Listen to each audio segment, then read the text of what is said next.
focus. Yes. Good. Okay. This poem is by Robert Lowell. It was first delivered at the Boston Public Garden in front of or near the work of art that it is about, which is a bas-relief by St. Gaudens of Colonel Shaw and the Massachusetts 54th. The Massachusetts 54th was the first black regiment in the Civil War. It was an experiment. Many people thought that blacks would not make good soldiers. Colonel Shaw did not agree. And it's about the bas-relief that by St. Gaudens that was put up after the war was over. The poem was written in 1959, really just at the the beginning of the civil rights movement, or near the beginning. Little Rock, the integration of the schools in Little Rock had been 2 years earlier. The poem refers to that in the image of the drained faces of Negro school children rising like balloons. But that's the context of both the historical context in terms of the event in the past that the poem is about, but also the world of controversy and conflict that remained when Lowell wrote the poem. America was by no means at one about civil rights. The poem, in quotes, uses the word niggers. Lowell is quoting the Civil War commander that is referring to Colonel Shaw's body after it was thrown in a ditch. The epigraph to the poem is the Latin statement that is on the bas-relief by St. Gaudens, but Lowell has changed it. The original reads, "He leaves all behind to protect or save the state," and Lowell changed the he to they.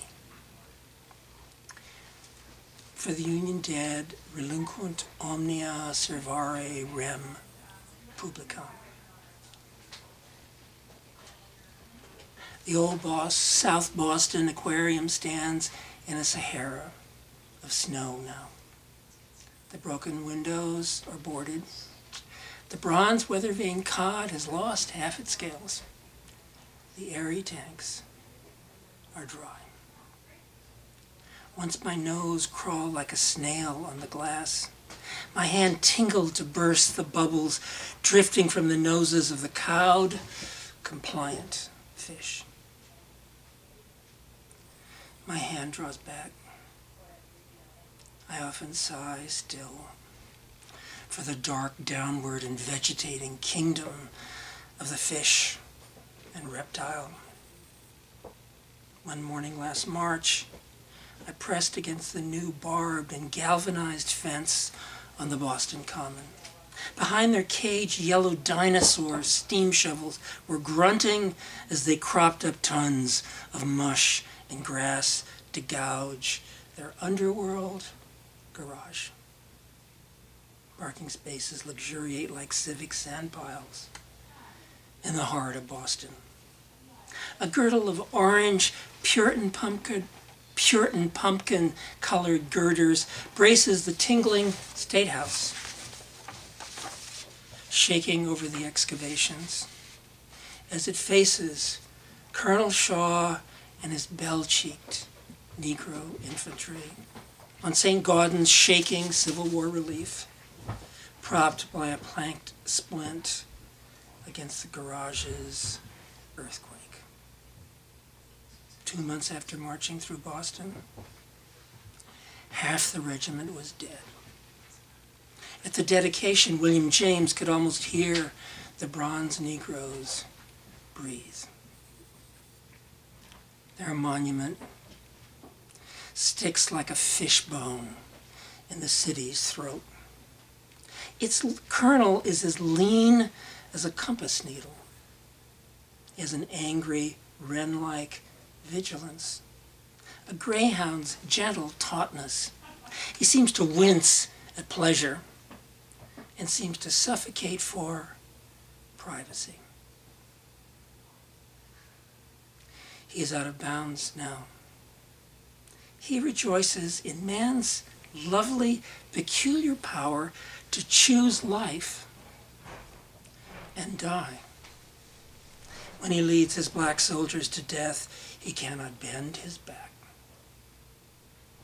On 1,000 small-town New England greens, the old white churches hold their air of sparse, sincere rebellion.